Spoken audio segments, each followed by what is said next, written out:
possível encontrar palavras-chave nas questões da OAB? Essas palavras são fundamentais para o acerto das questões?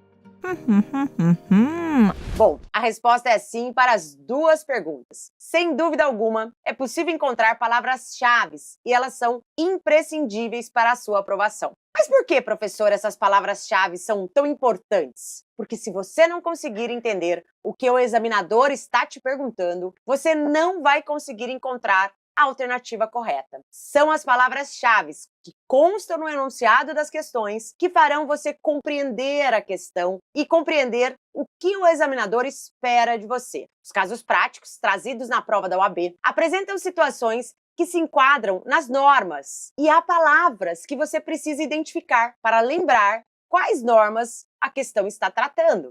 Deixa eu me apresentar. Eu sou a professora Bruna Vieira e neste vídeo vou te mostrar como o método das palavras-chave nas questões da OAB pode alavancar a sua pontuação e fazer com que você seja finalmente aprovado. Bom, as palavras-chave, além de ajudar a compreender o que se pergunta, elas servem para resumir, para enxugar as informações trazidas nas alternativas e nos enunciados das questões da OAB. Sabemos que essas questões são enormes e há diversas informações que o examinador coloca apenas para lhe confundir.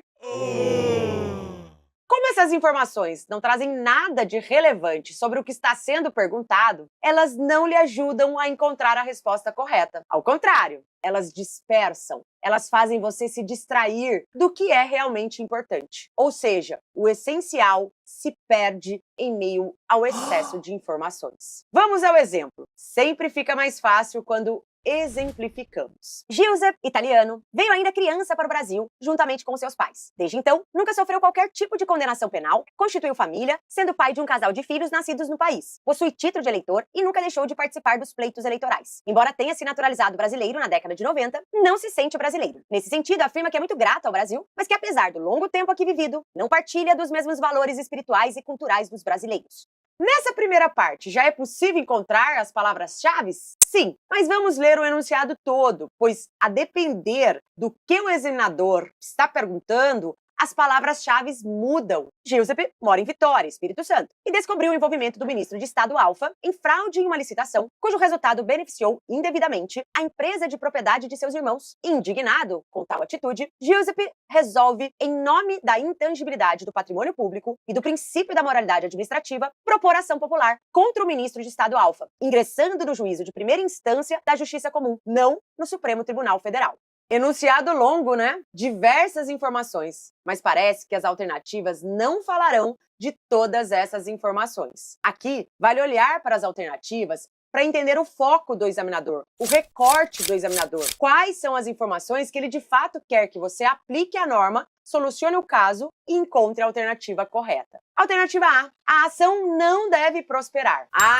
Com esse começo já é possível identificar. Ele quer saber sobre a ação proposta pelo Giuseppe e seus requisitos. Então você deve encontrar palavras-chave que trazem esses requisitos. Vamos a elas. Ação popular. Que tipo de ação foi proposta? A ação popular. Portanto, são requisitos da ação popular. Intangibilidade do patrimônio público e da moralidade administrativa, que são os objetos de proteção dessa ação. Terceira, o fato de Giuseppe estar no exercício dos seus direitos políticos. Ele precisa ser cidadão para propor a ação popular, além do juízo de primeira instância, que é a competência para o julgamento dessa ação. Esses são os requisitos da ação. Todo o resto de informação é excesso. Por exemplo, o fato de Giuseppe ter filhos no Brasil, de ser originariamente italiano, de morar em Vitória, dentre outras informações. Esse blá blá blá nada acrescenta em relação à ação popular. Até poderia servir se a questão envolvesse o tema nacionalidade, por exemplo, mas não é o caso. Então, para você grifar as informações, as palavras-chave,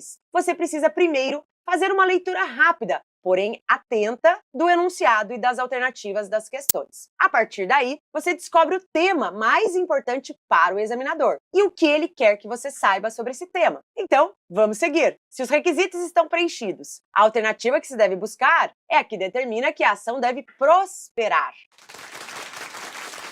De plano já se exclui duas alternativas, a A e a C, pois elas dizem que a ação não deve prosperar. Isso já facilita bastante, né? Nas possíveis alternativas corretas, B e D, também deve-se buscar outras palavras-chave. Na letra B, por exemplo, há diversas informações que constam do enunciado. Por exemplo, a competência do juiz de primeira instância para o julgamento da ação, o fato do autor estar no exercício dos seus direitos políticos, tudo indica, portanto, que seja a alternativa correta. A letra D, por outro lado, embora também fale que a ação deva prosperar, determina a competência, que essa competência pode ser tanto do juiz de primeira instância quanto do STF. Será mesmo que temos regra assim no nosso ordenamento jurídico? Então, o conhecimento geral do direito já lhe ajudaria a excluir essa alternativa. Logo, só sobraria a alternativa correta para ser assinalada. Ou seja, a alternativa B. Portanto, atenção às palavras-chave. Elas nos salvam, principalmente quando as questões são longas e já estamos algumas horas resolvendo a prova. Se você gostou dessas dicas e quer impulsionar a sua aprovação, clique no link aqui na descrição e participe da revisão final para a OAB 43. Aulas, simulados e materiais gratuitos todos os dias. Haverá também salas secretas, em que você resolverá questões ao vivo com os professores e receberá diversas estratégias para ultrapassar os pontos que precisa para ser aprovado. Espero você!